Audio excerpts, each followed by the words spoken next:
And a very pleasant Tuesday afternoon to all of you. Welcome in. This is the Chico Bormann Show here on the Big Play Sports Network. And, of course, you can find us, as always, we stream live every day, Monday through Friday, 1 to 3, over on Twitter at Chico Show, CLE. That was kind of the pause for effect there. At Chico Show, CLE. Also, you can check us out on YouTube.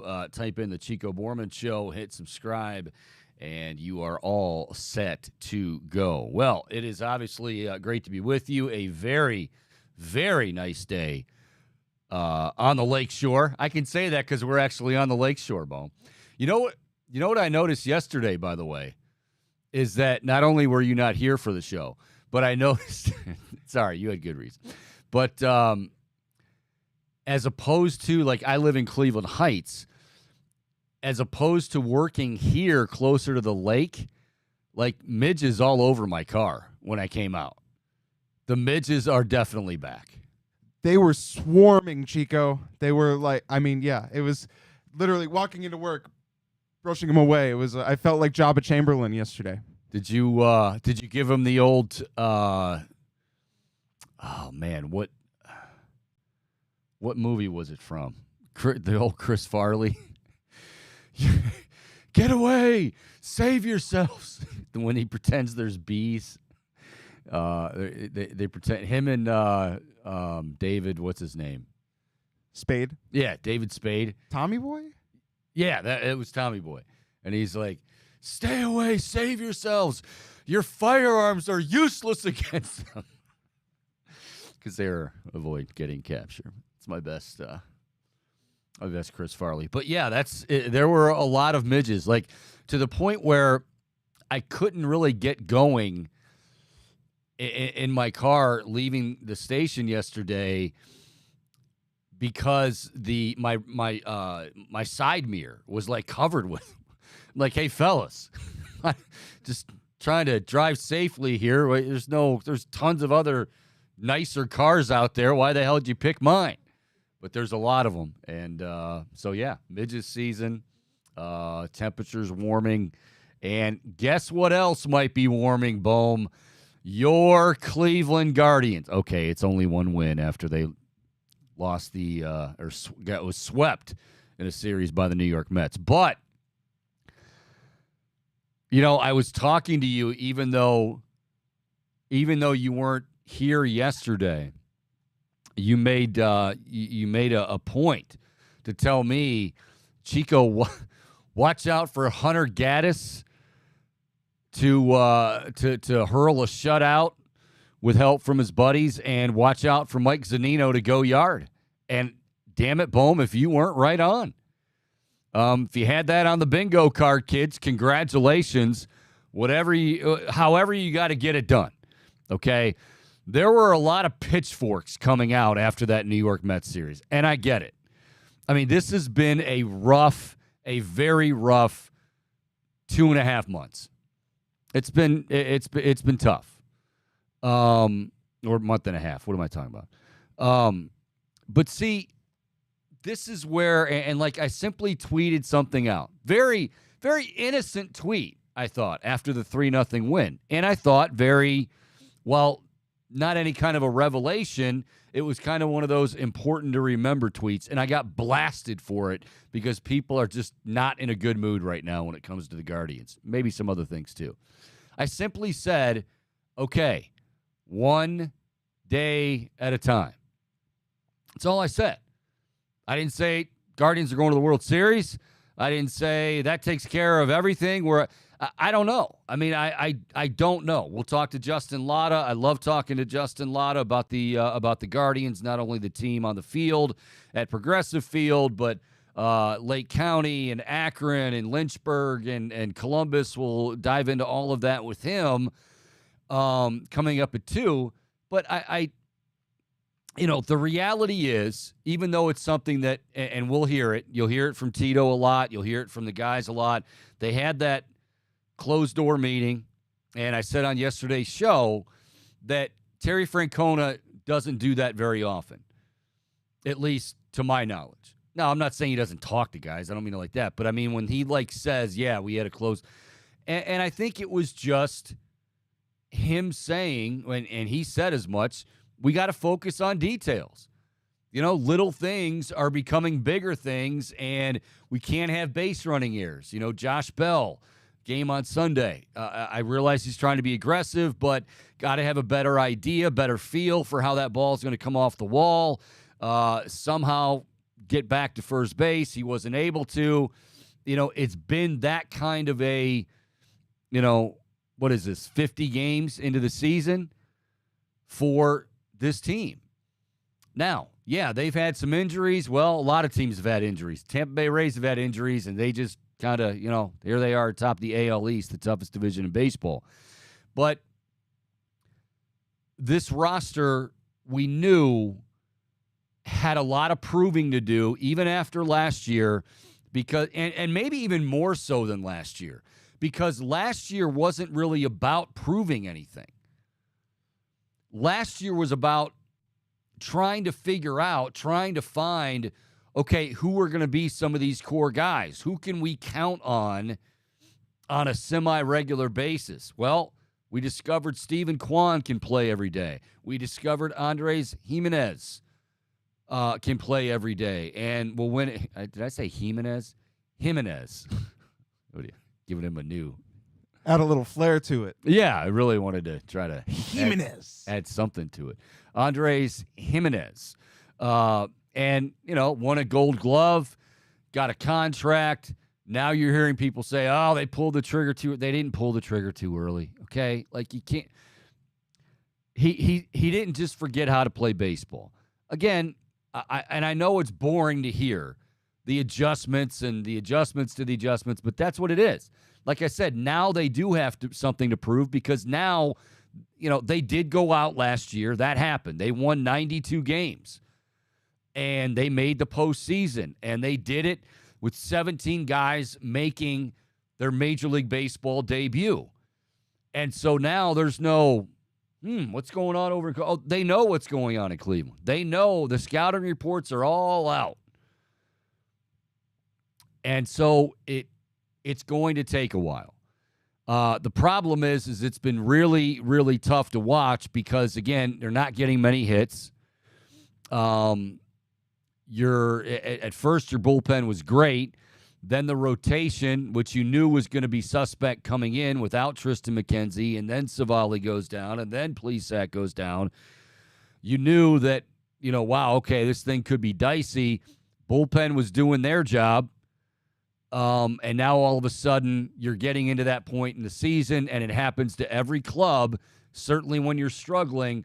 Okay, now we finally did something right with the bats. Like Sunday, yeah, hey, Saturday we had the bats going, and this weekend we had some of the bats going. And we had a great rotation. We had a great start from our starting rotation, but then the bullpen let it go. And that's just baseball, but it adds to the frustration. So as soon as you say one game at a time, one game people come out with the pitchforks. Boom, what the hell's the matter? We got a totally random comment on the YouTube. Is it from J Mass? No, it's from King One Liner. What does King One Liner have? My love life is just like that bird that got hit by a line drive. That could be a bad omen, or it could be a good omen. They won the game. Again, you start going back to superstitions, and we remember Major League. We can't sacrifice a live chicken. We can't have guys puking all over the place before the game. I'll handle it. And, obviously we know where it led. That poor bird. Does he go into the as far as birds go? Does he go into the Mount Rushmore, like those who died doing what they do, like the bird, Randy Johnson bird? I was just thinking of that one. Yeah, that was the one. It's just, I mean, that poor thing. There was, there's DOA, dead on arrival. There's like that thing was dead before it even hit the ground. I'll tell you what, though, that bloody baseball would probably be quite a thing if it were displayed in Cooperstown. Was it bloodied? I don't know. I mean, it blew up a bird. I mean, it could have just hit. You don't think there's any remnants? You don't think there's any remnants? There could be remnants. I'll check and see the video if there's any remnants. Oh, Bohm, I love you. Good to have you back, by the way. Good to have you back. Good to be back. All right. So anyway, look, I know it's frustrating, but it's this is kind of, no, I didn't expect it to be like this coming out of the gate. It is what it is. And here's the other thing. They're 3.5 games out. How in the hell? Well, hey, don't ask questions. You got to play in that division. All of a sudden, the Twins have lost 2 in a row. Now, instead of losing games when they're losing games to the Dodgers, you can win games when they're losing games to the Angels. That'd be nice. So the Guardians and the White Sox again tonight. Dylan Cease against Logan Allen, going to be a tough one. Cease is very, very good.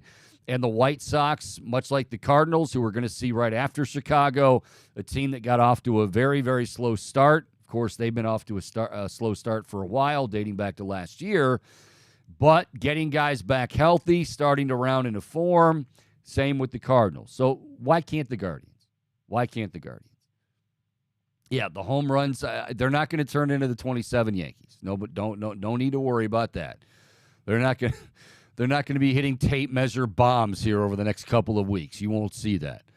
But that doesn't mean you can't go out there and win games. And that's why I like what Tito did talking to the team. Like, if you have a manager that rants and raves all the time and he doesn't seem like he shows any emotion or he's not, well, after a while, the guys will just tune you out.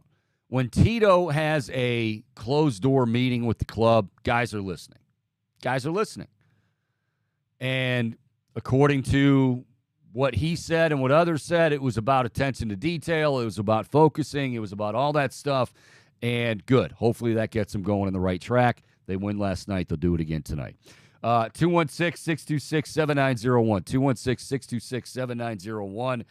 And just like that, the Lakers, they're done. That was a fun run. Actually, you got to give them credit, I think. I mean, nobody even expected them at one point to even – the playoffs was a joke. And I remember when Chris Manning's made that proclamation back, gosh, it was probably about a month and a half ago when he said Lakers are going to win the West. He was laughed at. Like, what are you talking about?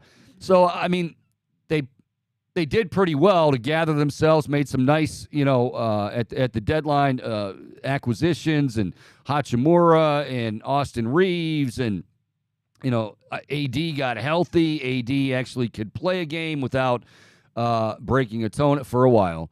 And, they did a pretty good job. Unfortunately, guess what? I know nobody wants to admit this, and this is where you got to use your own brains, kid.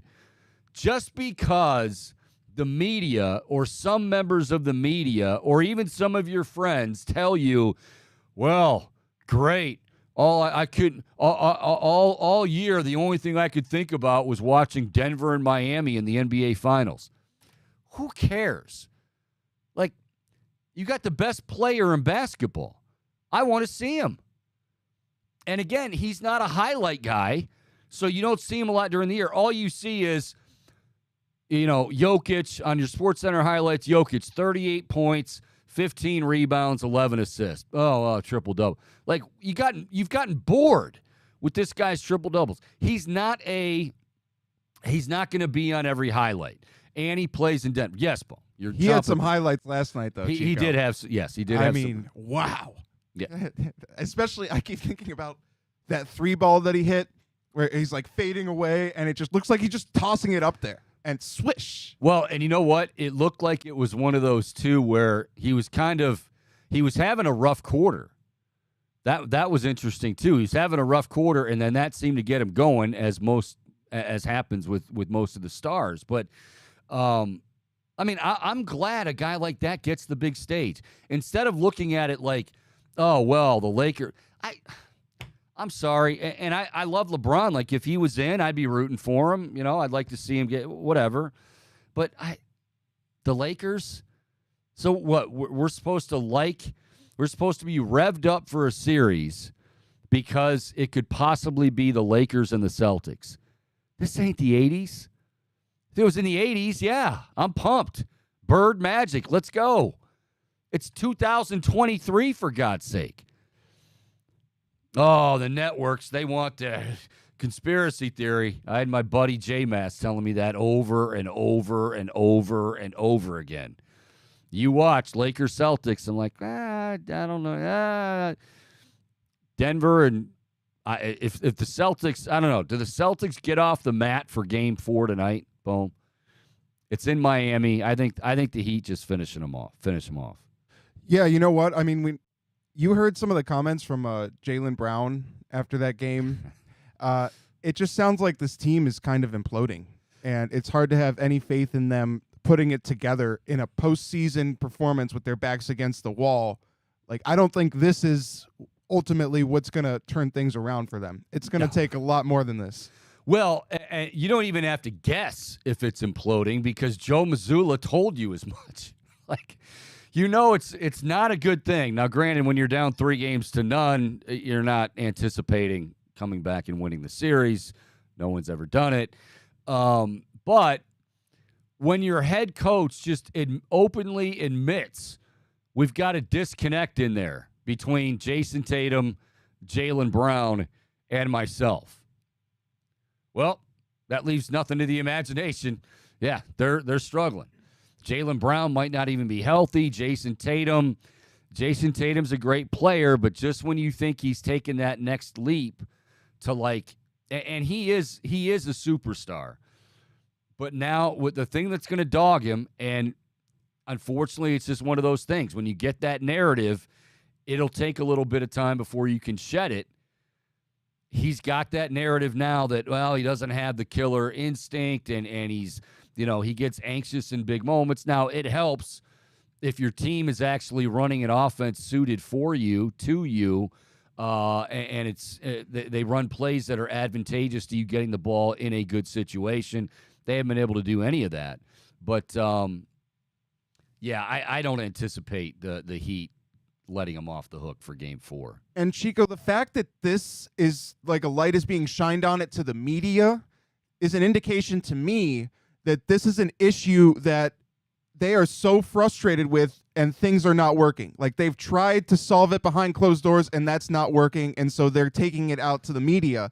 To me, it's just a sign that things are really bad in Boston right now. Well, I don't think I wouldn't say that they're out of options, so they decided to ask the media for help. But but if this were just like a very early on issue or something that is not, that is resolvable, I don't think they would bring it to the media.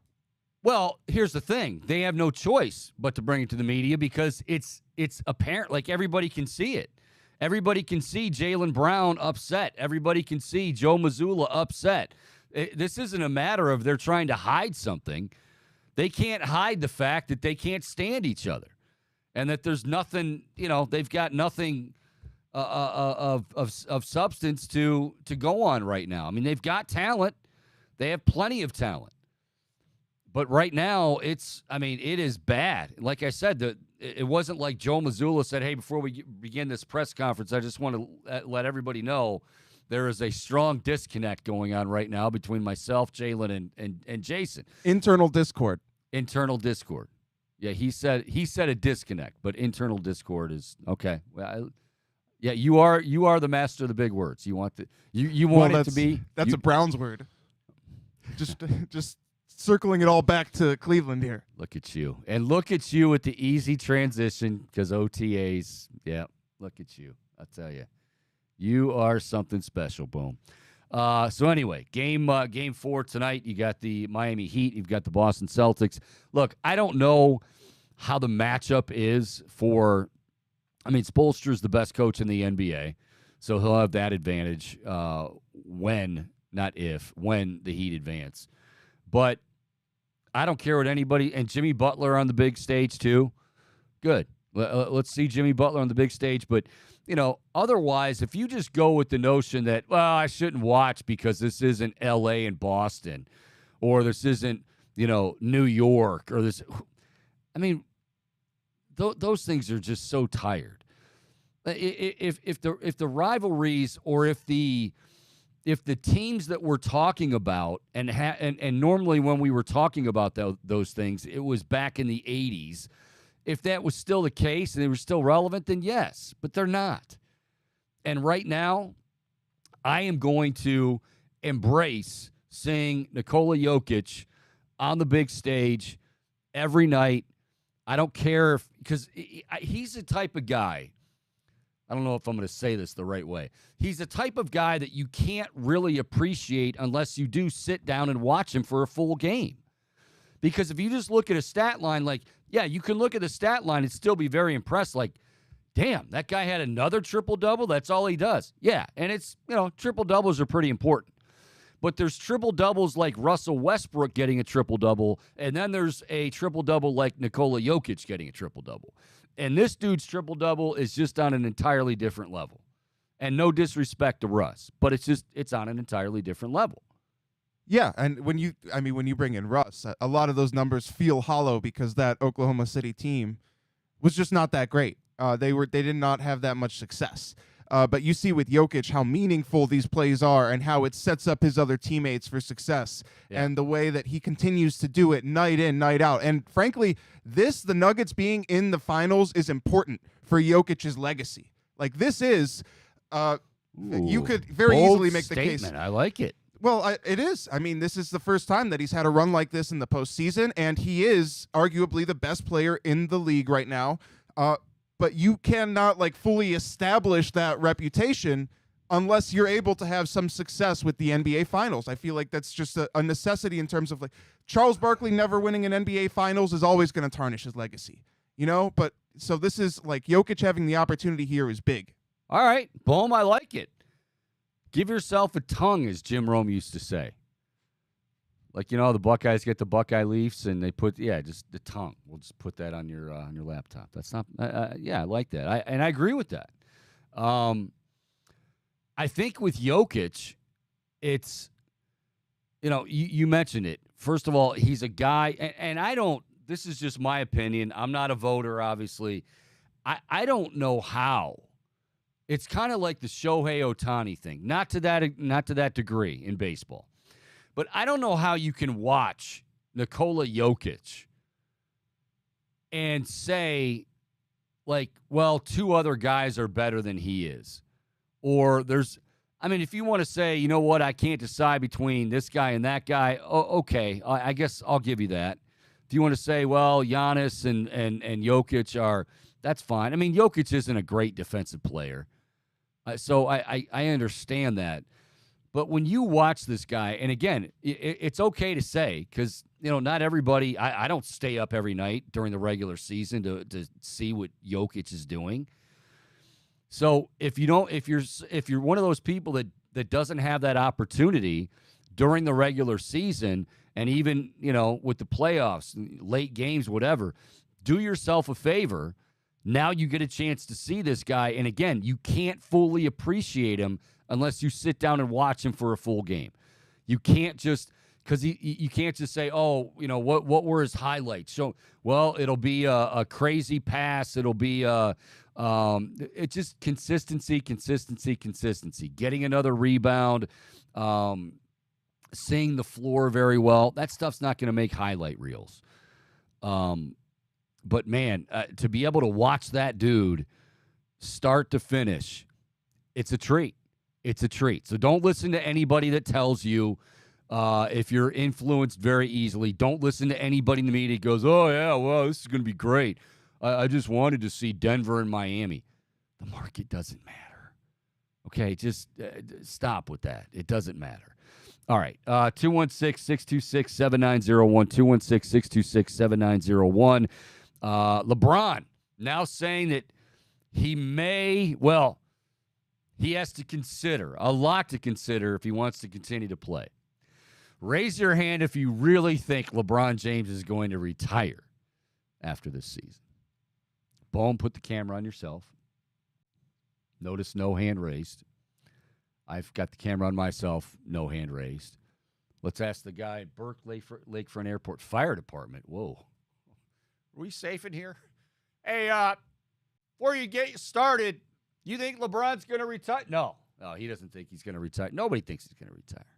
Why would the guy can? And far be it for me to put myself in LeBron's shoes.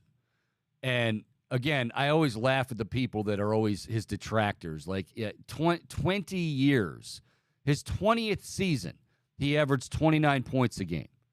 29. Now, is he the same LeBron James? No. Is the fall off so decidedly? Not really. And does he look like he could play another 5 years? Yep. Now, when it happens, when they fall off the cliff, they really fall off the cliff. Michael did it. Kobe did it. They fell. It's bad. I mean, it's really, really bad. LeBron's still got good years left. And I'm not even thinking about it in terms of Bronny. I know that's what a lot of people are saying. I don't. To me, there's too much guess in that situation to say, oh, he's waiting to see, waiting for Bronny to get to the NBA. I really believe that, that might be, sure. I mean, it's on the list, but I don't think it's as important to him as people think it is. Maybe I'm dead wrong on that. I mean, if you ask him, of course he's gonna. I mean, who wouldn't want to? Wow, your career is gonna play out the following way. You're gonna go back to Cleveland, who you spurned, and bring them the first championship in ever. You're gonna win some titles in Miami. You're gonna win a title in LA, but you're gonna become the all-time scoring leader. And your eldest son, LeBron James Jr., is going to be good enough to make it into the NBA, and, you're going to be able to play on the same roster. Well, hell, who's not going to sign up for that? But I also think that the idea that, he would extend his career, if he's ready to go, he's going to go. But I'm saying there's no way in hell he's ready to go. No way. And who's going to go out on, a guy of his stature? Boom, who's going to go out on a 4-game sweep? Not LeBron.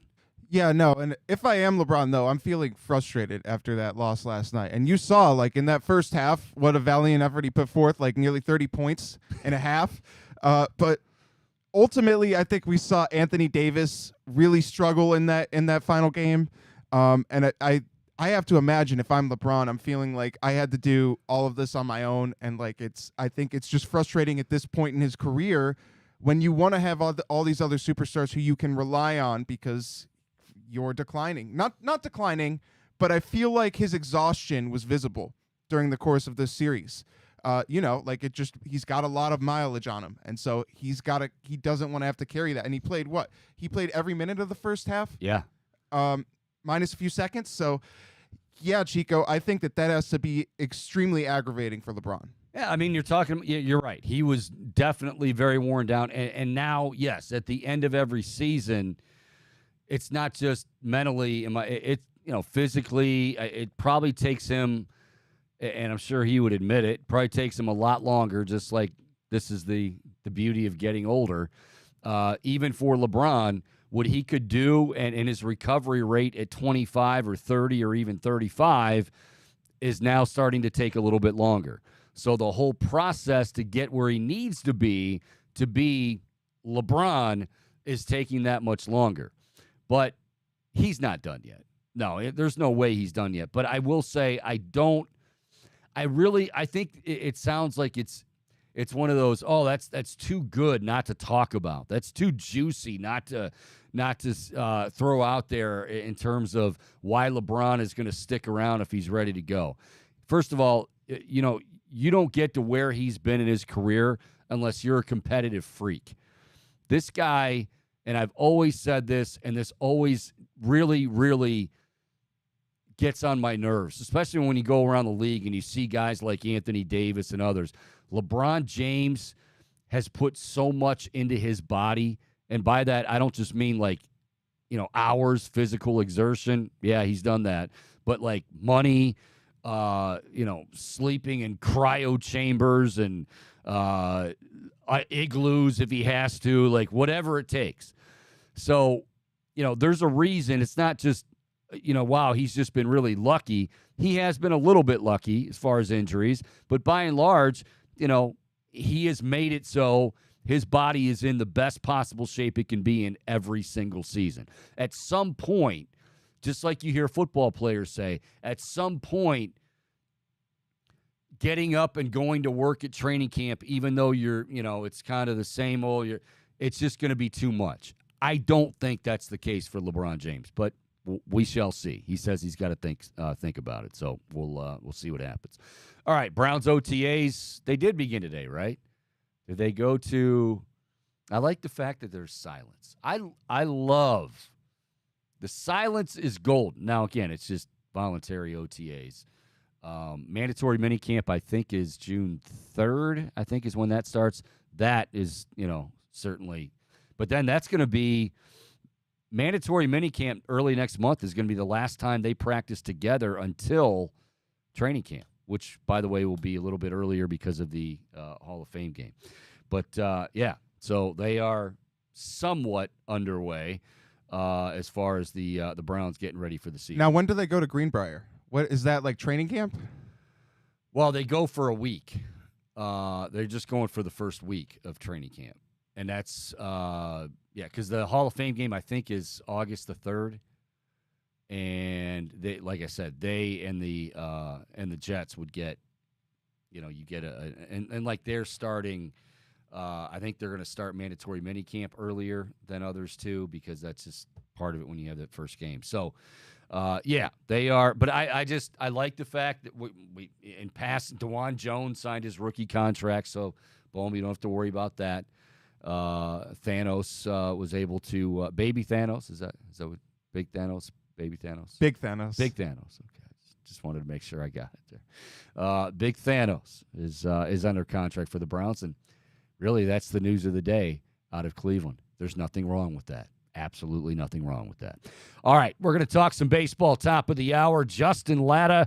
He knows everything about the Guardians and minor leagues and prospects, and knows quite a bit about the major league team as well. We'll talk to him. He's with Next Year in Cleveland, Prospects Live, and he's co-host of Locked On Guardians. So Justin will join us at 2. But when we come back, oh, how we missed him so yesterday. People just flooding the phone lines, banging on the windows outside the studios. Where is Bohm? Where is Bohm? Bohm's fair or foul? Ready or not, here it comes. It's the Chico Bormann Show. More to come right here on the Big Play Sports Network.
Back live, Chico Bormann Show here on the Big Play Sports Network. It is great to have you along, hanging with you till 3, as we do each and every day, Monday through Friday.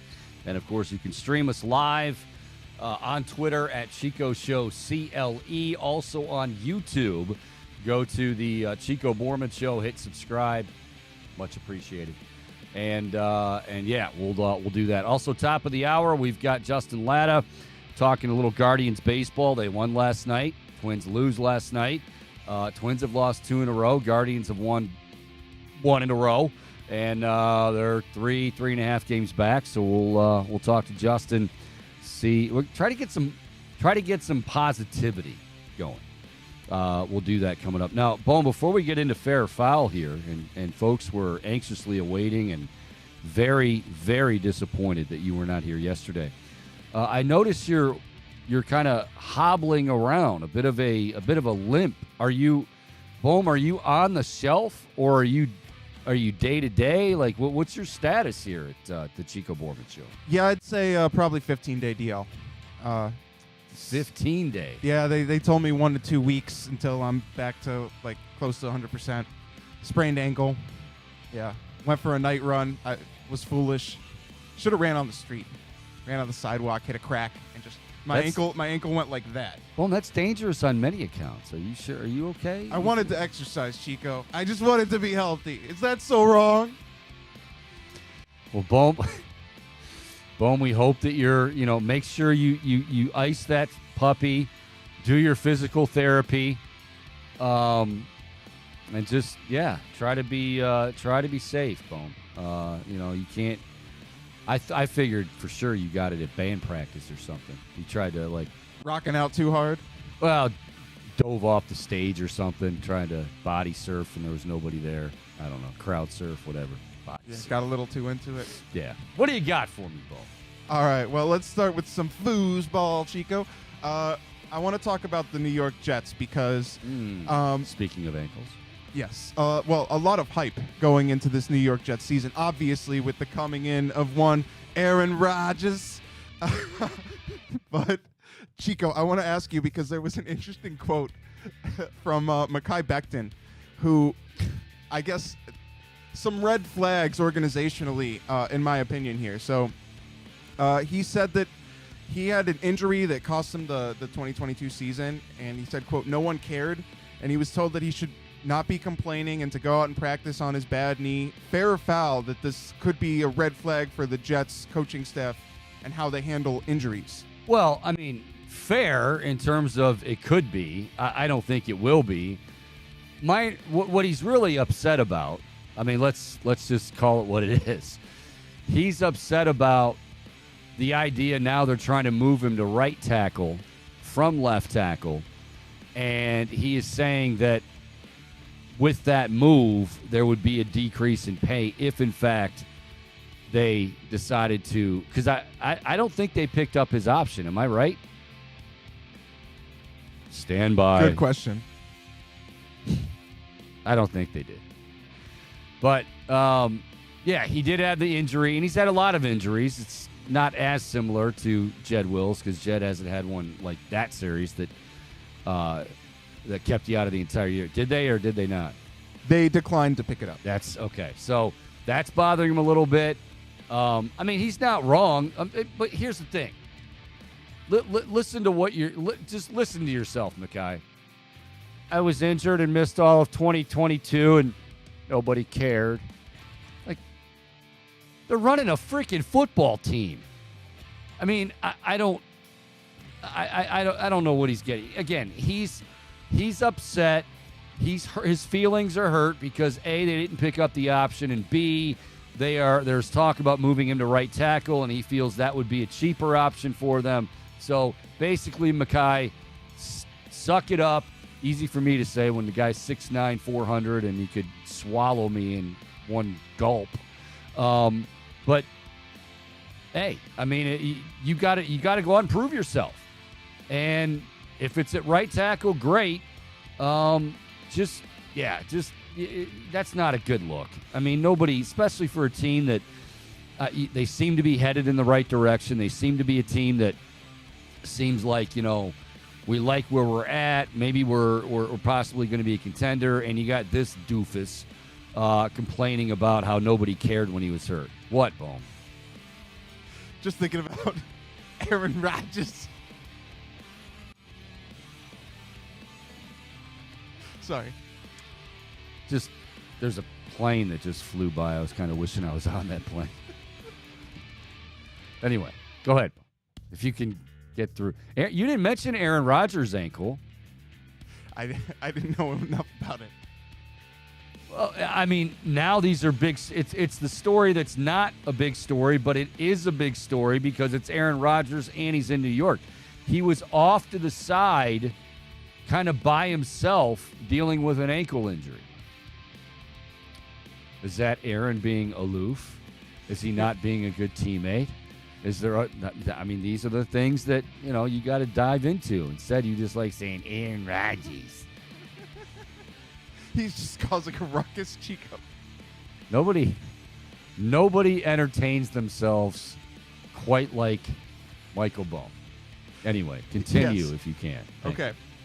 Well, sticking with football, I saw an interesting list, courtesy of ESPN. They ranked the top 10 college football quarterbacks since 2000.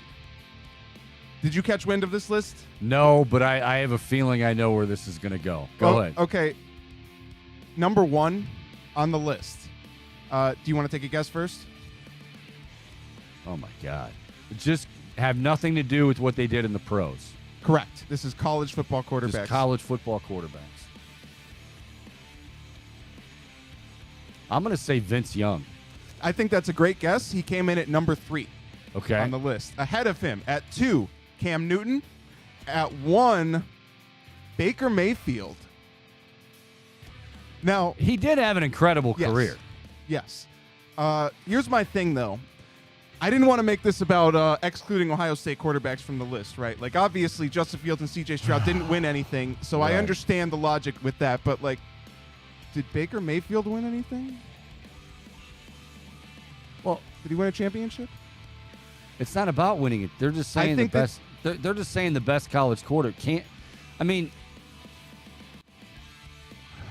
you think it's fair that Baker Mayfield is number 1 on that list? I'll give you the rest. I mean, I wouldn't put him number 1, but again, see, this is what I like about these lists. This is also, I'm going to go off on a little bit of a tirade here, and no, it has nothing to do with Baker. I don't care if he's 1 or 100, but a lot of people, I've said this over the years, a lot of people when they look at a guy's college career, and some of it is I don't think they can help themselves, but they immediately think, oh, how did he do in the NFL? Well, a guy like Vince Young bombed in the NFL, right? Vince Young didn't do anything.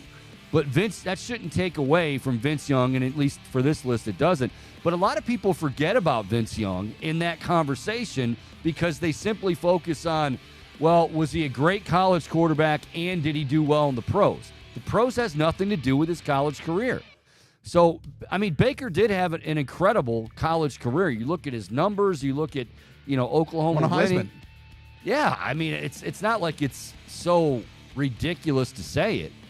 I don't know. Did you want to put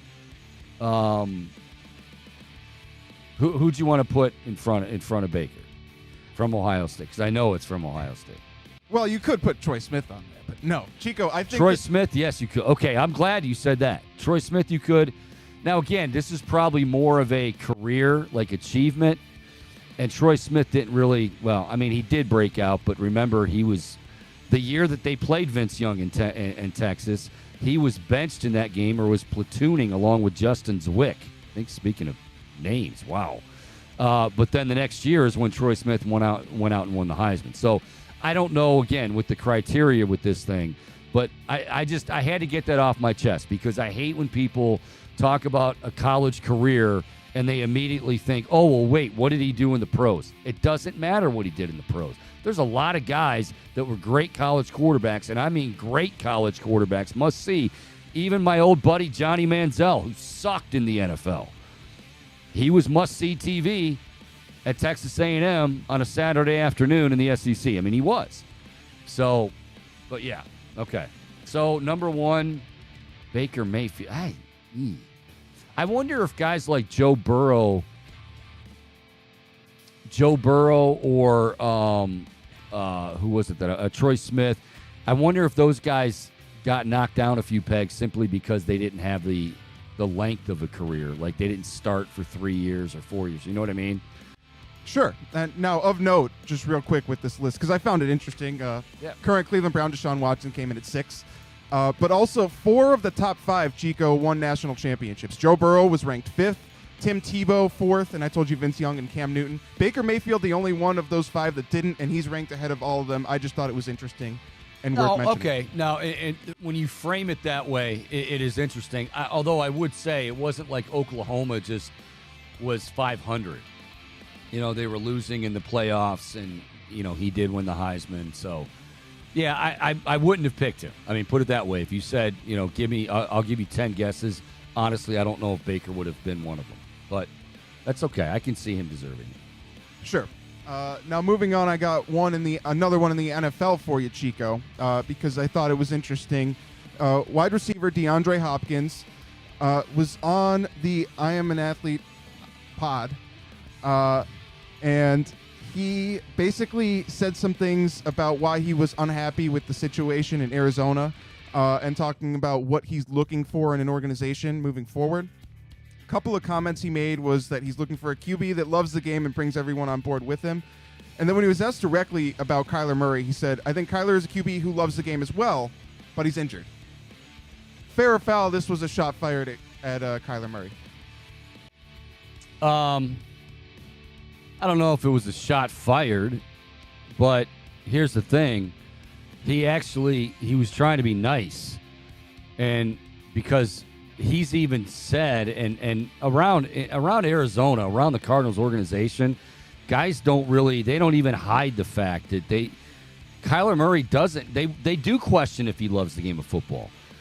He loves the game of video game football. He likes all video games. But when it comes to real-life protection schemes and real-life coverages and real-life film sessions, So if I'm DeAndre Hopkins, and I know it's easy to look at DeAndre Hopkins and just say, oh, he's being a head case. You know what? I told you this. Arizona is a dumpster fire right now. They are in bad shape. The front office, the leadership is not there. Poor Jonathan Gannon comes in there, and, you know, he's not going to have Kyler Murray. He's going into a place that was nothing but dysfunction anyway. It's just bad. So I don't. Maybe it was a shot at him, but I would say that by and large, when it comes to Kyler Murray, it's no secret to DeAndre Hopkins and anyone else. The guy, they do question his love for the game, or at least does his love for the game measure up to his love for Space Invaders or whatever the hell it is he's playing. Yeah. Okay, now it's interesting, and this is just a quick follow-up because I think Murray has a lot to prove, and I do wonder how long of a leash he really has at this point, you know? Fair or foul, Chico, one more year of poor performance or underwhelming performance from Kyler Murray will be enough for Arizona to move on. Well, okay, obviously he signed a huge contract, so that has a lot to do with it, but when is he expected to return? Like what? Stand by. Because when you say one more year, like he's out right now. So we don't know like when his expected return date is. I think he is expected to play at some point this year.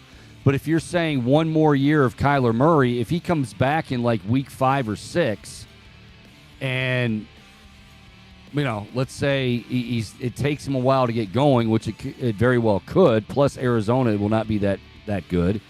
I don't know if that's, I mean, I don't think he's the guy anyway, but they did lock him up to a long-term deal. Does it say in there when he's supposed to be back? From what I see, Chico, it looks like best case September. However, more likely expectation could be like towards the halfway point of the season.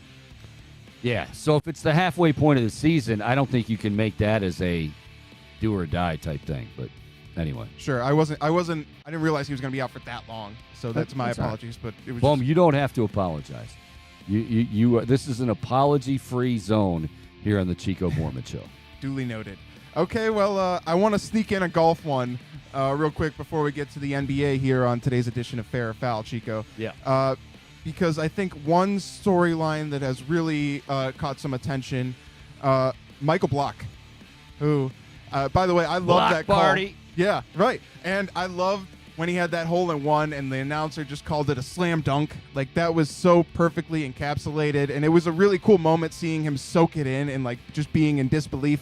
Fair or foul, Chico, because we always talk about looking for storylines in the PGA and golf in general, right? Fair or foul, Michael Block moves the dial for the PGA. Like, he did move the dial, you're saying, for the PGA? He can going forward. Foul. I mean, he's already admitted that he's not going to be like, now, okay. I think he got an invitation to play in. I think it's the Valspar Invitational this week. I think he'll be back at the PGA again next year because he finished top 15. I think that's right. But it's not like he's all of a sudden going to be a regular on tour. So I would say that he had more viewers, certainly in Mission Viejo, California he did, but he had more viewers. The PGA had more viewers because of Michael Block than without Michael Block. But moving forward, like, it's not like he's going to like take over the tour or anything. That's what makes it great. That's what makes the PGA great. Is it is open to all of those club pros and whatnot.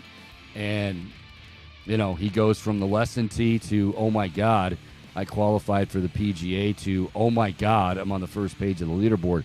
It's an awesome story. Like, I mean, yeah, it definitely – I had interest in it. Like, when I first turned on the TV and you're seeing the leaderboard, I wanted to see where he was on that leaderboard. So, absolutely. Yeah, Chico, I think that it was a really fun story, but I think ultimately, to your point, to really move the dial, you're going to have to be a lot more successful than just finishing top 15 and calling that, a special performance. Sustained success, something we talk about a lot here in Cleveland with, like, the Browns.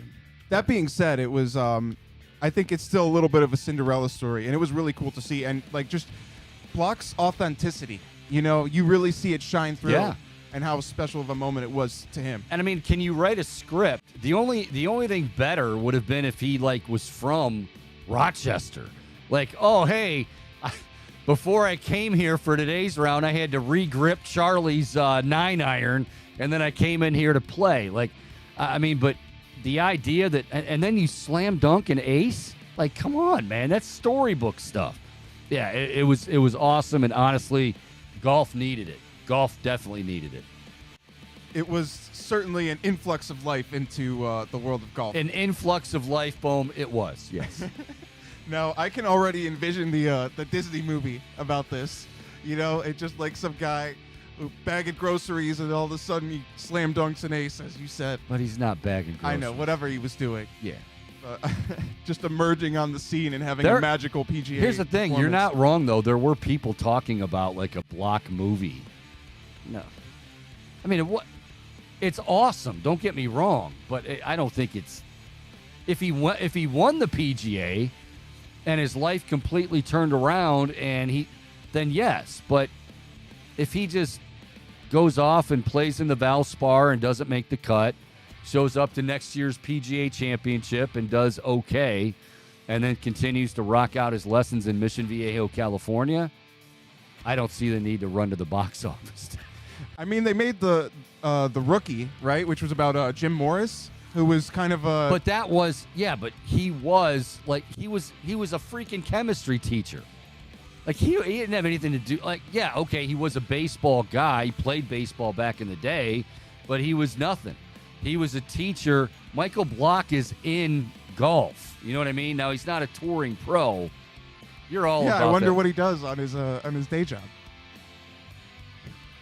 You know what a club pro does.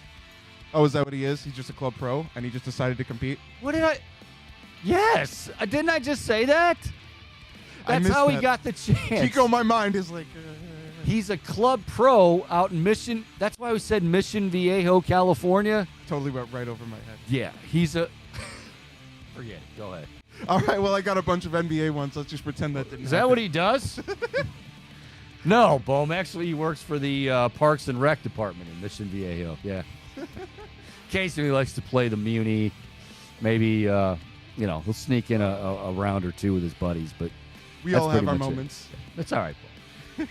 All right, well, I got a few NBA ones. Might have to push some back for tomorrow. But real quick, we were talking about the Nuggets-Lakers series a little bit earlier. Fair or foul, Chico? Michael Malone. I was listening to his post-game press conference, as I've heard a few of them during the course of the series. I really like what he has to say. He sounds very real and genuine in his words, and I think that he displays a lot of phenomenal leadership. Fair or foul, Michael Malone, former Cavs assistant coach, I'll throw in, top 3 in the NBA amongst coaches. I don't know. I mean, this list, so especially in the NBA, it's so difficult because, like, a guy like Monty Williams heading into last season probably would have been in the top 3. Budenholzer, well, no, even though they did well, people still criticized him. But yeah, I'm going to say foul. I'm not saying he's not that great of a coach, but when you say top 3, boy, that's a pretty lofty list. He certainly, has made a name for himself, and good. He's been around a while. I think Denver's a great story, and I, for one, am excited to watch them. And yes, specifically and in particular, Nikola Jokic, because, again, to get a chance to see the best player in the game, and I think he's the best player in the game, in a 7-game series, sign me up. Sign me up. Now, is it fair to say Spoelstra is a top 3 coach? I think Spoelstra's the top 1 coach. You think he's the best? Yes. Okay. Yeah, I don't like that. To me, that's a no-brainer. Well, I mean, I shouldn't say no-brainer number 1, but one of the top coaches, yeah. But I would put Spoelstra as the best, and I think you'll see it. We've already seen it, but we're going to continue to see it, I think, in the finals. Will it be enough against Malone and Jokic and the Nuggets? We shall see. But, all right, that is fair or foul. Boom. One more time. Michael Block, and his day job is a club pro in Mission Viejo, California. Yes. Yeah. He's not living the dream. He's not an accountant, or he's not working for H&R Block or something. H&R Block. Got it? Good one. All right, we're going to take a break. When we come back, Justin Lada, no laughing matter. Those Guardians, they do get a win yesterday. Hey, I tweeted out 1 game at a time, and the pitchforks came out. It really is 1 game at a time.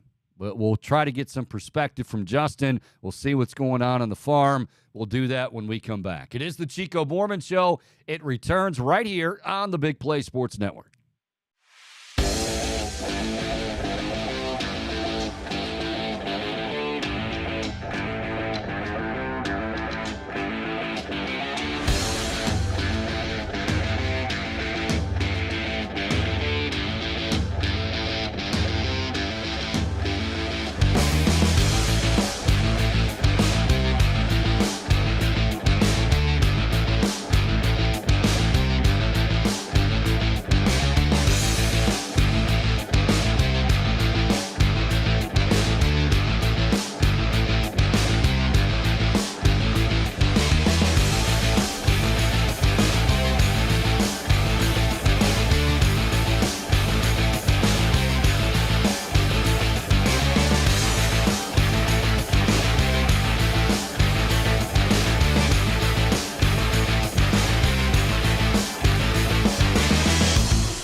All righty, we are back. The Chico Bormann Show here on a sunny, dare I say it, overcast Tuesday afternoon of the Chico Bormann Show here in the Big Play Network, broadcasting from our studios here at Burke Lakefront Airport. Guardians getting set to take on the White Sox. Game 2 of the 3-game series last night, as Bohm called it, a Zunino home run and Gaddis just outstanding, and the Guardians win. Although, well, forget it. I'll save it for later. Justin, I don't know if you were able. Justin Lada is joining us to talk Guardians baseball. Of course, you know him. If you're at a minor league park, like let's say you're just randomly in Akron catching the Rubber Ducks game, there's a good chance if you look up, Justin's there. If you're in Lake County, he could also be there. Like 2 places at one time, yes, that could possibly happen as well.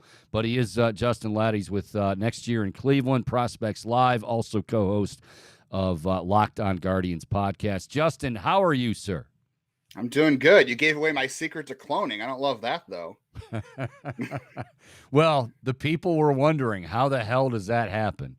I don't know if you caught the tail end of that. We were talking about that PGA Championship and Michael Block, the story about the club pro who played so well. And I just hope that you listen better than Bohm listens, because I'd gone through the whole thing. I said like 4 times about him being a club pro back in Mission Viejo, California.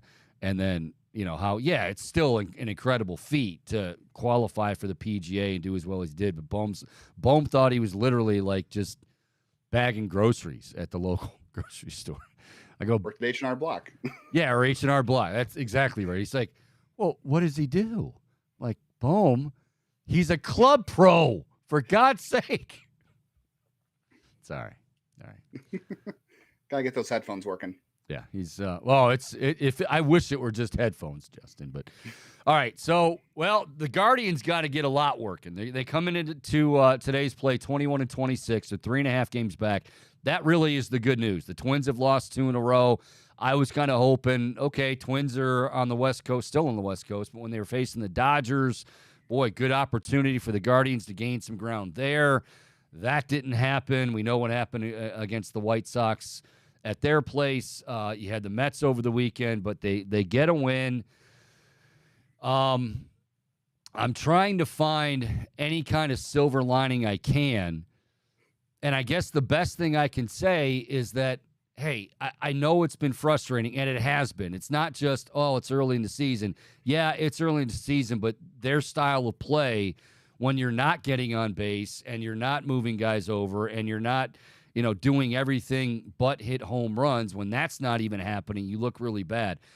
Give me a reason. Give the fans a reason to feel good, optimistic about this Guardians team moving forward. I have a feeling I know what the answer is, but. Well, if you look at the last 5 games, we could, with a few twists and turns, you could be talking about a 5-game winning streak here, because they beat the White Sox the last game of the series last week. They had a chance to win all 3 Mets games. You're right. They did. 1-run games. They had leads in all 3 games, and then they won Monday night. So we could easily be talking about a 5-game winning streak right now. So I guess that's your silver lining. They've had leads in a lot of these few games. They just need the bullpen to be more consistent, and hope that the bullpen finds its consistency in time for the offense to come around, if that ever happens. The pitching's fine, except for the last few innings of a few random games when they have had leads. Is the bullpen a product? Is it just, because it does happen throughout the course of a season, but is this a direct byproduct, do you think, of the fact that they have been pushed a lot very early in the season, whether it's Emmanuel Clase, James Karinchak, because of the injuries and other things? Yeah, how many times have you heard a guy lead the league in saves and blown saves? That means he's had a ton of opportunities. Yep. That's not great.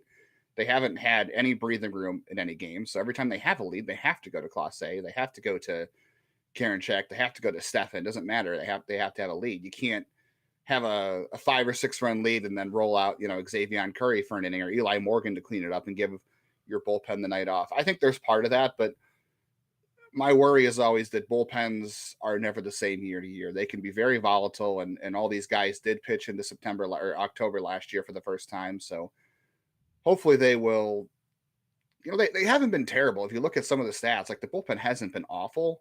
They haven't been great. They've just been bad in very inopportune moments, like that Mets series.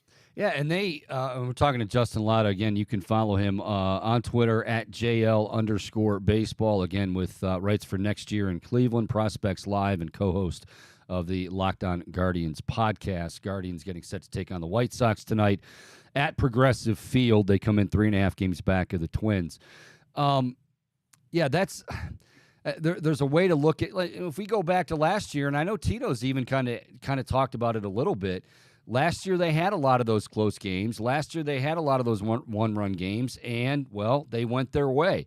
Sometimes they're not going to go your way, and this can be the difference. Now, like you said, good scenario, or the best case scenarios, let's not have so many of these one-run games. I think, am I right that every one of those Mets games was a one-run game that they lost?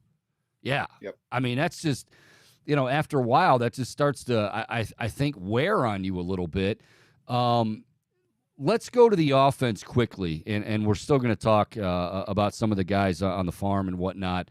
But I wanted to ask you, with all the guys in the lineup, who's a guy that you are most concerned about? And by most concerned about, I don't mean like, well, he's the worst hitter right now, but like he's expected to do a lot more. You expected him to be a lot better, and he just isn't. And who would that be if you had to make that call? I think the unfortunate answer has to be Andres Gimenez, right? You gave him a $100 million contract, and he was an all-star last year. He was unexpectedly their second best hitter all season last year, and he doesn't look anything like that guy at all. The hard hit rate's down, and he didn't hit the ball all that hard last year either, but it looks like he's chasing a lot more. The defense has still been pretty good, but yeah, for a guy that everybody was claiming, we should move him up to the 2-hole because Ahmed Rosario there, or put him in the 3-hole, move Andres out of the 7 or 8 spot he had been sitting in. Now you have no choice but to keep hitting him down there because he's not finding what he did last year. So that's a major concern because they're counting on him to be, one of their 2 or 3 best hitters. All right, so let me run something by you yesterday. I got a call. I poo-pooed it, but maybe, I've been wrong more than once, a lot more than once. Guy said, Chico, I want Andres Gimenez going down for a couple of weeks and let Tyler Freeman or Rocchio or whatever get some at-bats, but let Andres figure it out.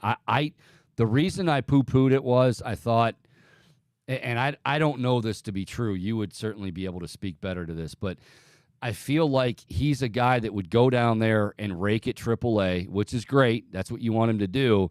But unfortunately, like, he went down last year, and it's exactly what he needed.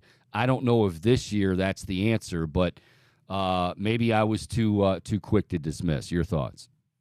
No, I think you're right. I mean, not that they have similar profiles, but Franmil Reyes got sent down last year. Remember early in the year when he was struggling, and he went down to Columbus and he hit the crap out of the ball, and he came back and he was the exact same hitter he was before. And now he's on his 3rd team since last year. So yeah, going down to AAA doesn't really fix a lot of those things. You can say maybe he needs to find some confidence, or he needs to work on, X, Y, and Z with his swing just to kind of get back in mechanically. But AAA pitchers are in AAA for a reason. You do have your Gavin Williamses, your other top prospects down there at times, but mostly it's a lot of guys who are, 4A depth guys. I hate to say that, but it's hard to hit those guys who don't sit on the black with their curveball, or maybe don't sequence as well as a Garrett Cole. You're not going to hit those guys in AAA. So I don't know how much that really helps, unfortunately. Talking to Justin Lada. He is with Next Year in Cleveland, Prospects Live, and Locked On Guardians podcast. Well, I know you guys,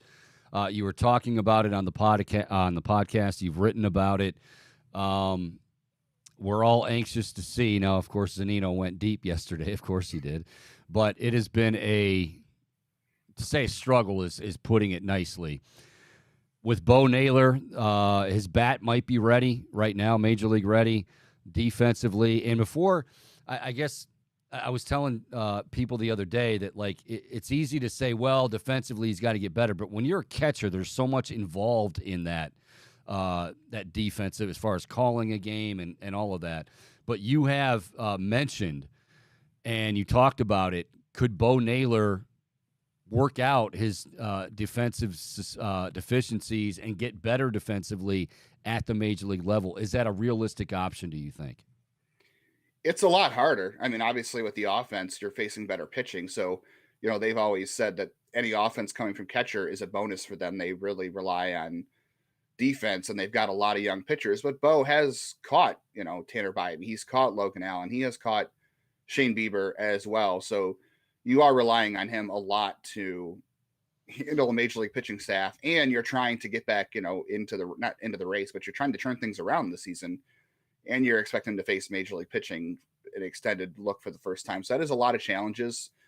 But yeah, I mean, and even Chris Anthony said this yesterday, development happens at the big league level at that age. Doesn't matter if you're 22 playing in AAA or 23 playing in the majors. Development has to continue to happen. It's a lot harder to ask, but, with being in the majors around Sandy Alomar and being around Mike Zunino every day, even if Mike Zunino is a caddy or it's a split thing, maybe he picks up more from that than he does in AAA, because there are things to work on, but it is a lot to ask, which is why I think it's a very precarious situation. But development does have to happen at the big league level at some point. Okay, so that said, I'll put you on the spot. When do you and getting being the 27th man for the doubleheader doesn't count? When do you think that actually comes to fruition for Bo Naylor? Do you think it's something where it's going to be a little bit more time, a lot more time? All-star break. Like, what's your guess? Assuming health, I would probably still shoot for like the end of June at the best. Okay, it could be all-star break. So I would say if you want to be optimistic, sometime at the end of June, maybe is the time around there. And it's not like he's going to get tons better by then. I mean, there is the Super 2 thing to put in play here, but I think it's really more about how much they're committed to trying to get this thing right with Zunino and at the major league level. And they'll go as long as they possibly can before they have to pull the plug or something else has to happen. I think that has more to do with it, because May 23rd or June 23rd, I don't think a ton is going to change defensively for him. All right, give us some rehab updates if you would. We've got Aaron Savali. I think he had his recently had a up, or maybe is that tomorrow or is that today for him? He's pitching Columbus tonight. He was 3 innings the last time out, I think. Okay. And then Tristan McKenzie will go Thursday. So both those guys could be on track to start next week if Cleveland feels like 2 rehab starts is enough. And McKenzie can't come off the IL until the 30th, technically. So he's got some time there, too. I'm not sure what they'll do if they feel like those guys need 3 starts. But those 2 guys both are starting for Columbus this week. So I don't want to say it was a surprise. Maybe this was the schedule anyway. But it feels like Tristan McKenzie, best case scenario, is playing out, at least for right now, the timetable. What are you hearing about just how he feels in general? And throwing, how he feels the next day, any of that you're hearing stuff about? I didn't hear anything negative with him or Savali from their rehab starts. I mean, they both were throwing all their pitches. Their velocities were about normal. They looked free and easy. They looked exactly like what you would expect from guys that were pitching in AAA for the first time in a couple months, especially McKenzie, who hasn't pitched in spring training. At least Savali had pitched in April. But both of them looked like they were pretty normal, and they'll be ready to progress about the same schedule. I feel like we say, not to use a Browns analogy, I hate doing that, but we keep saying with the Browns, like, well, if the Browns are going to get to where they need to be this year, Deshaun Watson's going to have to be Deshaun Watson. You also get the feeling, although it's completely unfair to a degree, that if the Guardians are going to make the jump that we hope and think they can make, I know we're talking a lot about offense, but it feels like Tristan McKenzie, I mean, the reason we were so excited about him is not just because, wow, he was that great young prospect for so long, and now he's starting to flourish. But I mean, the second half of last year, he was lights out. So it's not just a matter of getting Tristan McKenzie back; it's getting Tristan McKenzie back, that guy that they had in the second half last year. Yeah, I mean, there's a reason he was a dark horse Cy Young candidate in the minor or in spring training this season. So they definitely need him to be their second best starter on this team right now. Especially, Bieber's been fine. He hasn't been the Bieber, I guess, of old, but you've got 2 young guys in there who are going to have some peaks and valleys as rookies, even as talented as I think they are. So, yeah, you definitely need McKenzie to step in and be that number 2 and pitch like he did against Tampa Bay, because he's your number 2 starter if you make it to the playoffs, and he's got to pitch like he did in the playoffs all season long for them to, especially with the way the offense is going. I know you said it's unfair with the offense, but they need as much run prevention as possible at this point. Let me ask you about Clase quickly. I mean, I'm not concerned about him, but again, they've used him a lot. Now, the good news is the radar is starting to tick up near 100 miles an hour, and that stuff is good. People always, maybe we look too much at that. Some of his pitches have looked flat. Some of his, you mentioned, he's got the most saves. He's also got the most blown saves. What is it with him where he's become very hittable? Because the one thing about him is even when he wasn't, and even if he's not a strikeout pitcher, he pitches to contact, but it's weak contact. It's weak ground balls. And now guys are starting to take him deep. So what are you seeing when you watch Emmanuel Clase? The only thing I can point to, there's two things, because last night showed something, and I don't know if it was a matchup thing with the White Sox, because Hunter Gaddis did this too, but he threw a lot more sliders in that ninth inning. He threw more sliders than cutters. So part of me wonders, was he becoming too predictable again with too many cutters? And that's why he went to the slider, or was, he faced a lot of White Sox right-handed hitters, but that seemed to work for him. Maybe that's something he can go back to moving forward. And the other thing I looked at, and like I said, I'm not sure this is exactly the case, but just looking at where his pitches are located, like the heat map of how often he's hitting each zone. Last year, it seemed like he was throwing his cutter to inside to lefties and outside to right-handers a lot more often. And if you look at kind of where his strikes have landed this year, they've been very middle of the plate, up and down. So, you just wonder if he's leaving the cutter too far in the middle of the plate. And there was something talked about, I can't remember where I heard it. It was before the season. It was like, maybe Clase can start throwing more cutters at the top of the zone. That could help him miss more bats. And maybe he is just not hitting that zone as comfortably as he should. And that's led to the increase in the hit rate.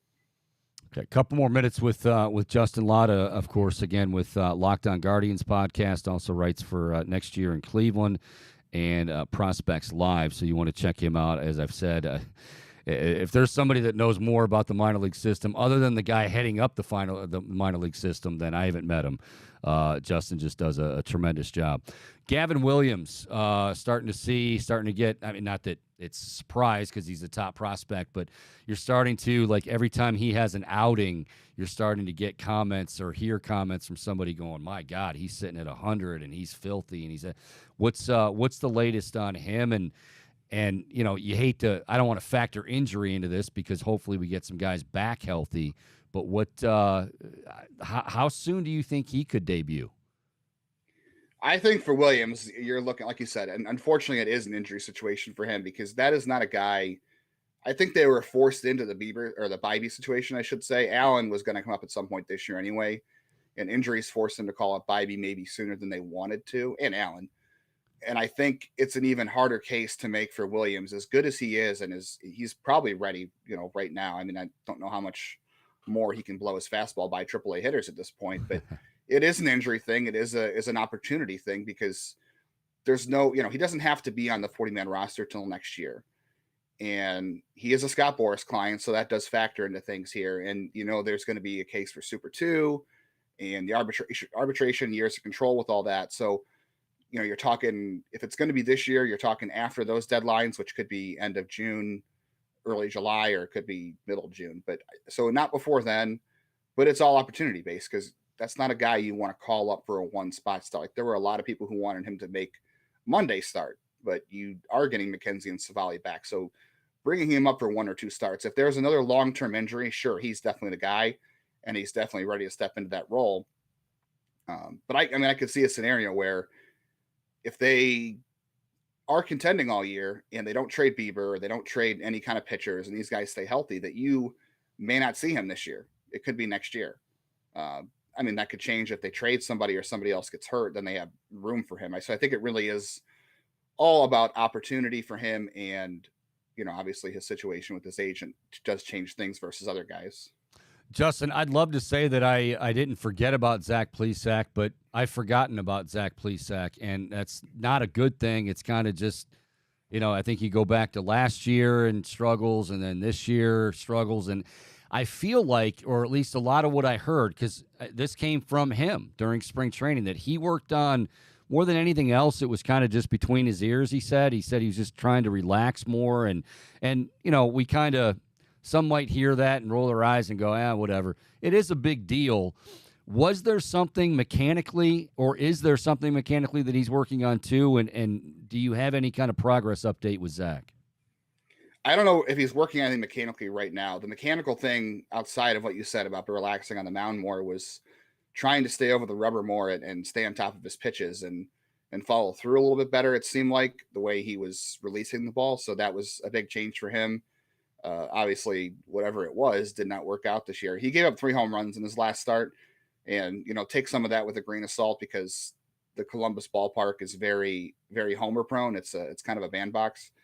But he hasn't, the first game down there, I think he threw a 7-inning shutout in a doubleheader. He was fine.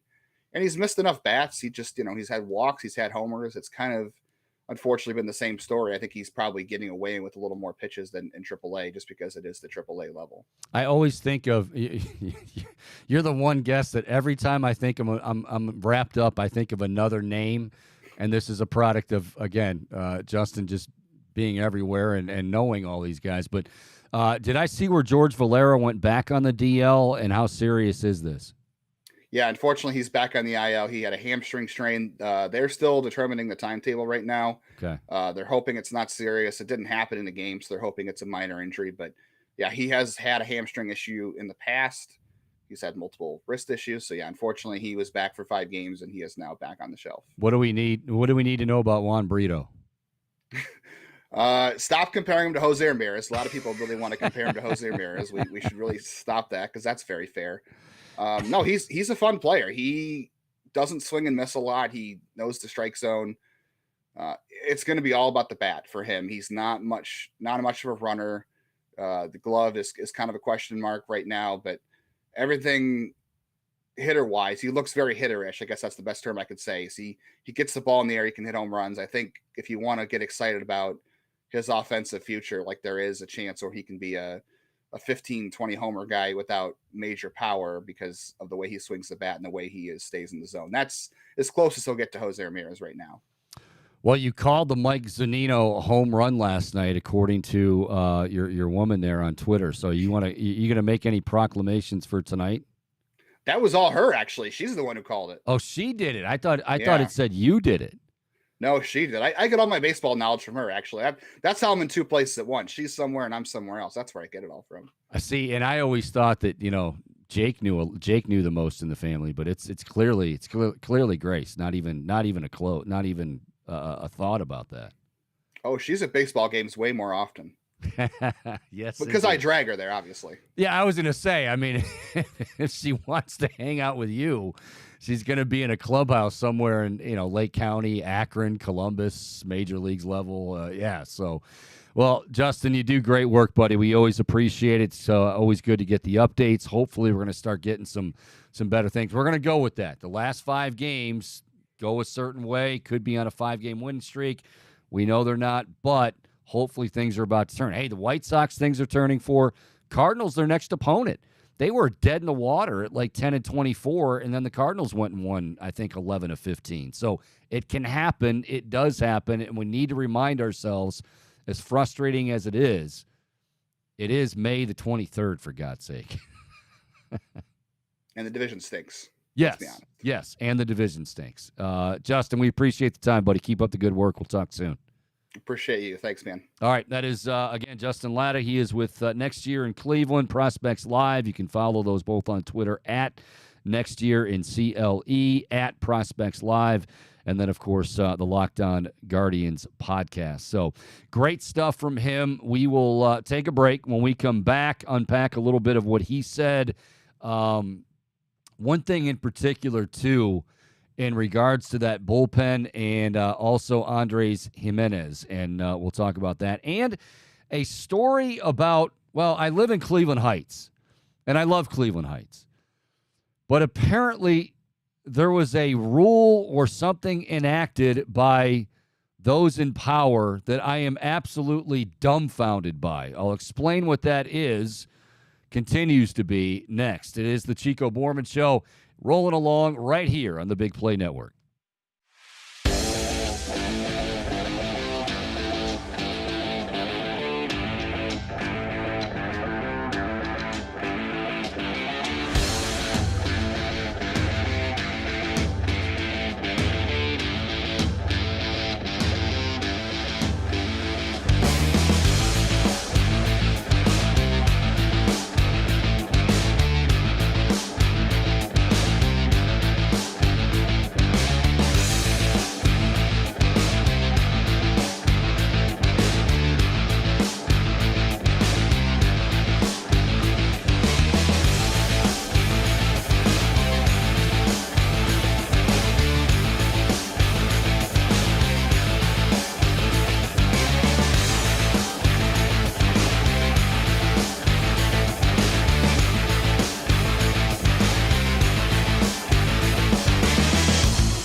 Hi, Bohm. Welcome back. It is the Chico Bormann Show here on the Big Play Network, and glad to have you along. Obviously, hanging with you till 3 o'clock, and you can follow us live on Twitter at Chico Show CLE, also on YouTube.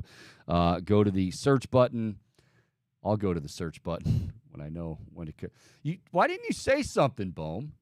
I thought we were on the same page there, Chico. I thought you saw the clock. No, I thought I was. Yeah, well, you know what?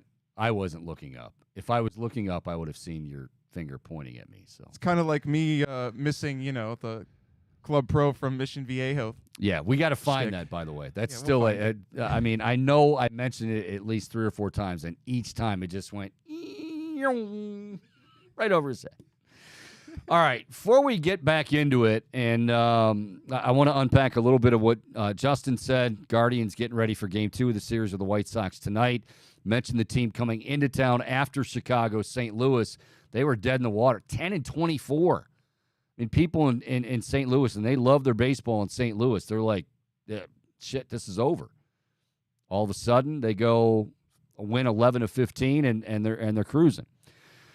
But before we get into all of that, I live in Cleveland Heights, and I'm proud to live. I love Cleveland Heights. I like the East Side. But the mayor decided on an initiative that he thought would save money and the environment. He called it No Mow May. That's Mo, M-O-W, not like, mo money, mo problems. But this is now, no mo is creating problems, a lot of problems. Basically, it's what it sounds like. The mayor said, don't mow your lawn for an entire month, okay? I don't know where this rule and where this mayor was when I was a kid, but yeah, he says don't mow your lawn in the month of May. It's going to save on money. It's going to save on, the environment's going to be saved. You always have the neighbors that are up at 5 a.m. mowing the lawn or up till 11:30 mowing the lawn. So it's just going to make everybody happy until it doesn't. He signed the executive order saying that the city was suspending related code enforcement and reducing mowing of public properties. Yeah, so it wasn't just like, hey, you have the choice at your place of residence to mow your lawn. Like workers, like you're driving Cleveland Heights, there's just grass is growing. Save water, save money, reduce air and noise pollution. But here's the problem. Residents telling Fox 8 that their concerns that they've brought to the mayor's office and those in charge are being ignored and growing, literally. Pun included. Pun intended. Yeah, there we go. Quote, I've got children myself. Even when they walk to school in certain areas, they have to walk in the street because the yards are so high. Keep in mind, cars are backing out. They can't see because yards are too high. The grass, the rubbish, I don't know. I mean, whatever grows, ragweed, whatever the hell it is. But you're a car backing out in the morning or coming out, and you should be going slowly, yes, but, you can't see. And there are kids apparently walking to the bus stop or walking to school or wherever, and they've nearly been hit. So they're like, we got to, somebody's got to look into this. So this guy says some parts are even higher than, he said, my waist. He said, I'm 6'2". There are parts of this lawn up to my chest. Another woman who asked only to be identified by her first name, Lisa, said, quote, this is ridiculous! Exclamation point. We pay our taxes and look over there at the yards. Terrible. Lisa then continued, I'm starting to see those big groundhogs. I mean, really big! Exclamation point. and skunks, rats. I've been here over 50 years. I've never seen this. She says it's a lot of hypocrisy. You drive by City Hall, yards are perfectly manicured and cut, but yet they can't send someone out to take care of these health and safety concerns. So I think the mayor's heart was probably in the right place, but doesn't this sound like not very well thought out? Chico, I feel like there are better options. Now, what I really want to know is what is the offense for mowing one's lawn in May? My guess is you can probably do it. But, see, here's the thing. You know how a lot of times they'll say, and this is what's scary, is we're not even to this time of the year, where it gets to be the dog days of August or July, and you've got a spell where it's 95 plus for like 3, 4, 5 days. And they always say, like, hey, if you can, run your washer at night or whatever, do everything at night so we can conserve water and electricity and air conditioning and try to, whatever. That's what this is, but like it just doesn't seem like it was well thought. Because like the other thing is, in addition, and that makes sense, like, if grass is growing higher than your car or whatever, you're trying to back out and it's dark or somewhat dark, you might be hitting somebody. But also, like, I think the higher the grass gets, you've got you got rats coming out, you got snakes coming out. Like, what? What are you doing? At some point, I have to wonder if a lawnmower is even going to work when the grass is up to your chest. Well, exactly. And that's the other thing I was thinking about is then when you do go to mow your lawn, what do you have to, you had to bring in some special company? It's going to be like pushing a sled in football, the way you got to push that lawnmower through the weeds. I don't get it. What are the odds that I'll be reading about a criminal lawnmower in next month's police blotter? Actually, I don't have to. I rent, so I don't have to. But he ends with, this is a serious safety issue, and we still have a whole other week and a half before they address it. So I guess in June, on June 1st at 12:01, does the entire city they fire up their lawnmowers? The noisiest day in Cleveland Heights history. I can't believe somebody... Yeah, they're saying coyotes and stuff. Like the higher the grass, they can hide out, they can eat.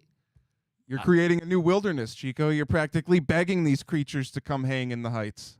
And I like the creatures, right? I mean, they got to eat too. They got to live too. But we're all down with the creatures here. We're all down with the creatures. Down with the sickness. Stay woke, kids. I'm trying to picture the meeting, all right? And I'm not, this isn't for me to call out the mayor, and I'm really not that guy.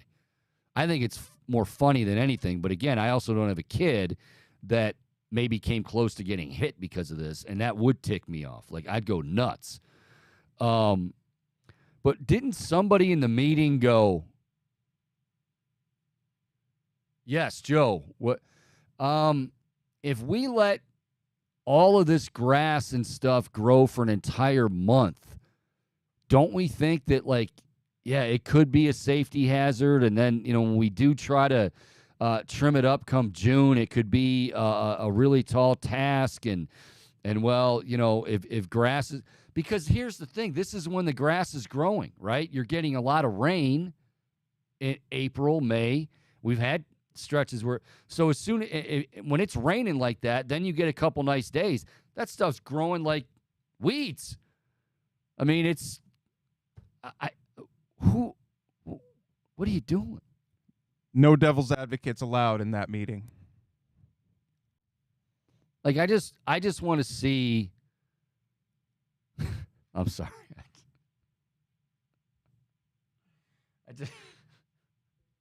I just saw a title because this is from Fox 8. I just saw hot on Fox 8. Number 1, watch. Deer gives birth in Gabe Spiegel's backyard.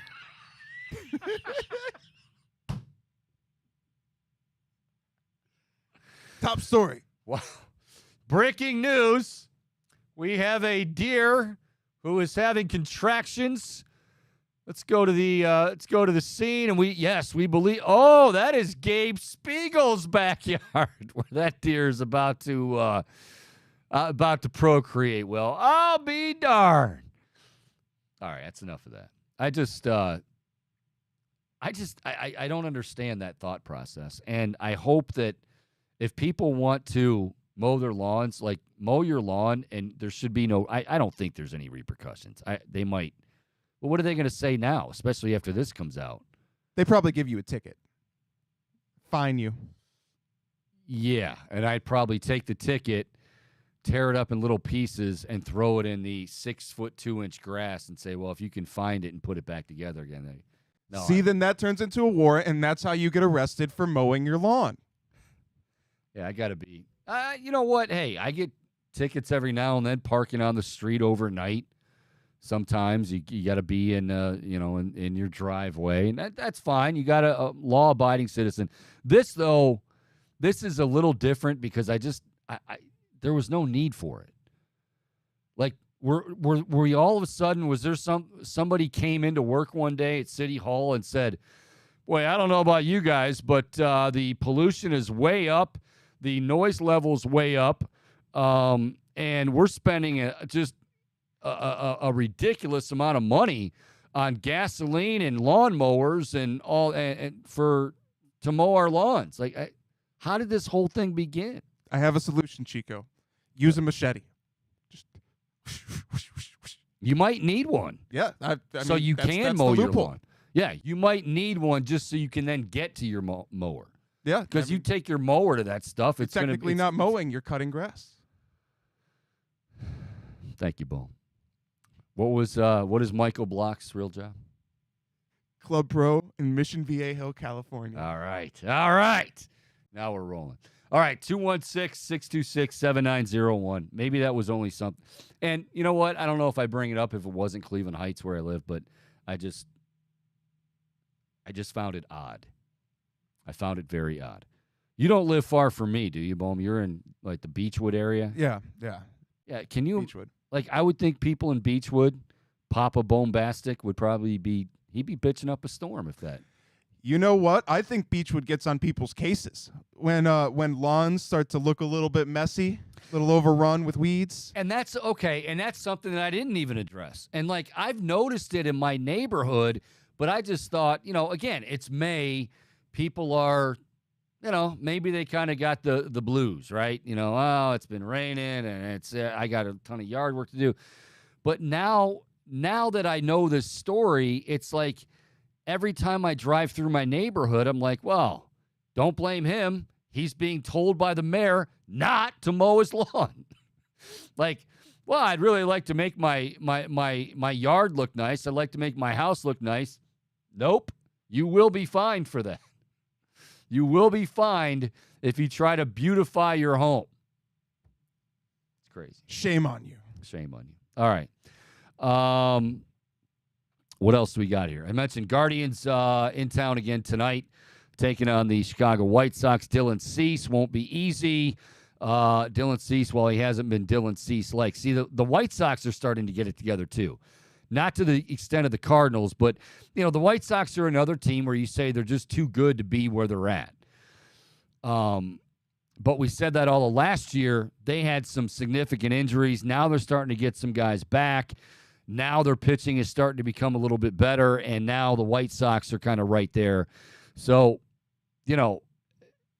it can happen. The thing with the Guardians that I think really concerns a lot of us is that, like, if you don't hit a lot of home runs and you're a home run hitting team, okay, eventually you're going to come out of that. I think it's got to be the same way, though, with their style. Like, okay, we don't have a lot of guys that hit home runs necessarily. That was supposed to change a little bit, not much, a little bit with the likes of Josh Bell. But you don't even really have guys that are hitting the ball hard, driving the ball a whole lot. Although I thought over the weekend they did. Actually, again, in the Mets series, I thought they did hit some balls that were on the nose. It just, whatever, bad luck. sooner or later that's got to end. I mean, I've got to believe that because this team didn't win 92 games last year by accident. Now, at the same time, you say, well, 92 games, they were very fortunate the way things fell. That's fine. I mean, 17 guys make their major league debut. Those same guys, there is not a book out on them. There is, scouting reports aren't really out on them. So there is a very, valid thought, a very viable thought to the idea that, yeah, now the book's out and they're struggling with that. But one game at a time. And if they win tomorrow or tonight, and I say, all right, one game at a time, don't get the pitchforks out on me. I was simply just trying to be optimistic. And it's not easy when I look out my window in Cleveland Heights and I see grass coming up to my... You're already starting your day off on the wrong foot there, Chico. Yeah, exactly right. All right, 216-626-7901, 216-626-7901. Also, you can message us on YouTube. Type in the Chico Bormann Show and hit that subscribe button. You'll be ready to go. We got the Miami Heat and the Boston Celtics tonight. Does anybody actually think the Celtics are going to keep this thing alive? I don't. I mean, not only is it in Miami, like Spoelstra, this is the beauty. This is the greatness of, I think, Eric Spoelstra. I don't want to go overboard with it. I don't think he's like one of the best ever, but he's damn good.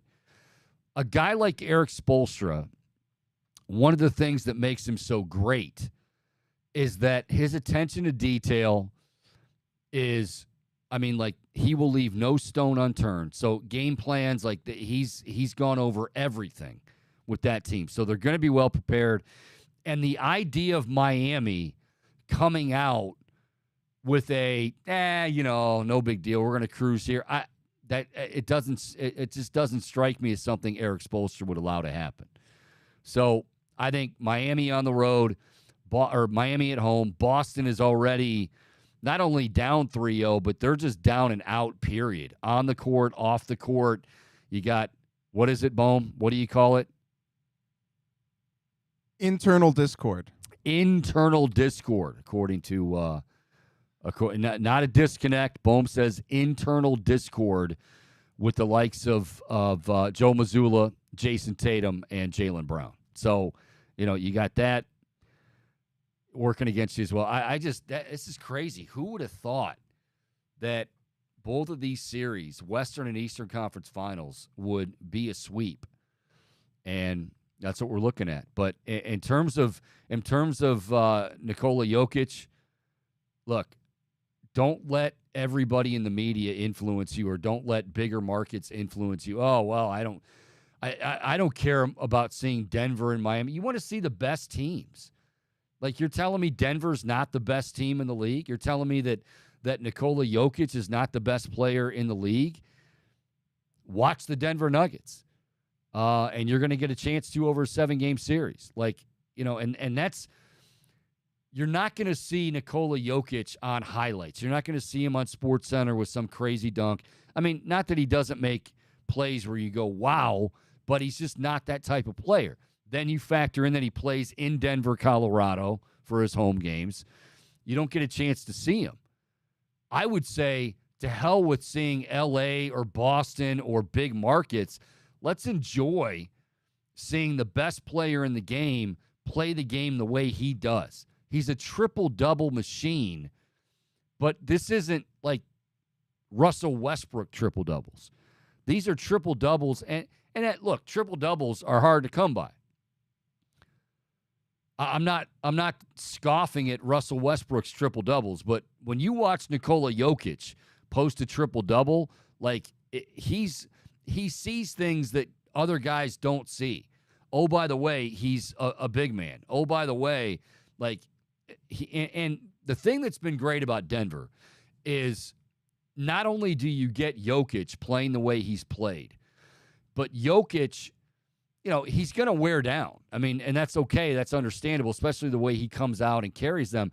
What's been great to see is Jamal Murray he's been right with them, and Jamal Murray has been that guy to really pick up the slack if you want to call it slack. But when Nikola Jokic kind of needs a breather and Nikola Jokic is going to be the guy distributing, Jamal Murray is out there scoring the buckets and other guys scoring, not just, Jamal Murray. So this is a good Denver team that probably isn't getting its just due because they're not flashy, because they don't play on the East Coast, because they're not considered a big market.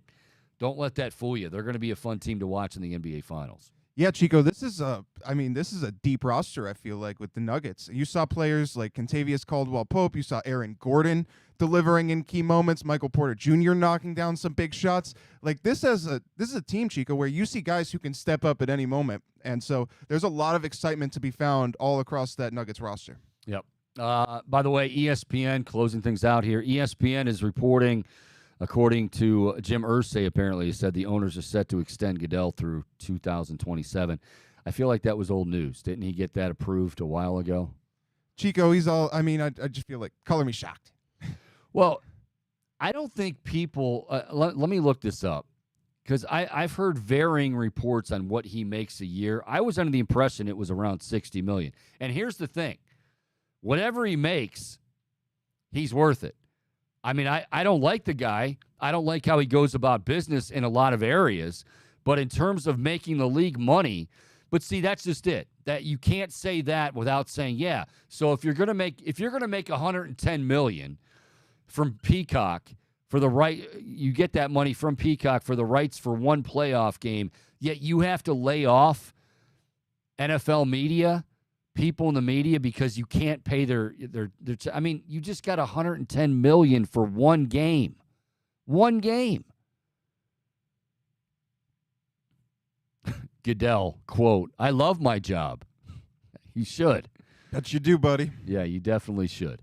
So I'm looking for a figure here. I remember seeing something that said upwards of like $60 million. But again, when you think about what he brings in and what the NFL, it's what, 25, 26, 27, maybe even higher now, billion-dollar industry. Yeah, I guess the guy orchestrating that should get some. He should also get some pushback, but he should get compensated, kind of like Michael Bohm does. Yeah, Roger Goodell should be making some Bohm money. Yeah. Bohm bucks. So anyway, OTAs have begun for the Browns. I kind of like I like the quiet. I mean, we've got things to talk about that we're going to keep an eye on. I think one is Deshaun Watson with the new receivers. Deshaun Watson with receivers, period. Deshaun Watson, period, is probably at the top of the list. Second thing, you've got a brand new defensive coordinator. You got a brand new scheme. I don't know how much they're going to be able to glean from OTAs per se or even mandatory minicamp, but I think some things might come out and we'll be able to hear from, those covering it. This looks different, that looks different. But I think without question, Deshaun Watson and a full season to prepare, a full offseason to prepare, along with a lot of additions in the wide receiver room, Jim Schwartz, and as the defensive coordinator. And then I think really the new faces you got on defense as well. I mean, Jim Schwartz trying to incorporate them and trying to finally get a cohesive unit. And if that's what going to Greenbrier in West Virginia is all about, then I'm all for it. I don't care. I don't need to see them every day at Berea. Now, I'll sacrifice that, and they're still going to be in Berea, but they're going to be at Greenbrier for a week. But if that means that they become closer and they become more of a team, and I know that stuff we kind of scoff at or laugh at and, whatever, but if it happens for this team, good, because they need it. And it could be the difference between the team going 8-9 and going 10-7, going 11-6, because they have the talent, as I've been saying. But now it's about, now what are we going to do next? How are we going to get everybody to be on the same page? Because that definitely has not been the case the last two seasons. All right, we are out of time for this Tuesday. Coming up on tomorrow's show, it's Wednesday. That means baseball with Booney. Where will Booney be joining us tomorrow? Last week it was in Chicago at a minor league stadium watching his son. I think 2 weeks before that, he just stepped off a helicopter playing golf We don't know where Booney might be, but we will talk some baseball with him.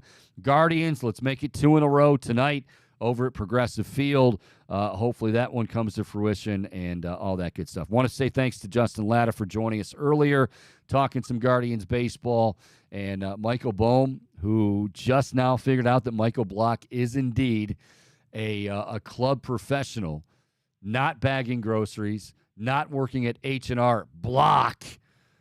He's actually a club professional and was able to get that before the end of fair or foul, which I consider a win. I thought he got it right away. Chico, what does he do? What does he do during the day? Well, he crunches numbers. Golf balls? No, numbers. All right. We're out of time. The Reflog Show. Oh, that was last night, right? Yeah, that was last night. Yeah, dropped last night. What am I talking about? All right. Well, we'll be back with you again tomorrow, beginning at 1, right here on the Big Play Network for all of us here at the Chico Bormann Show. Make it a great Tuesday night, everybody. See ya.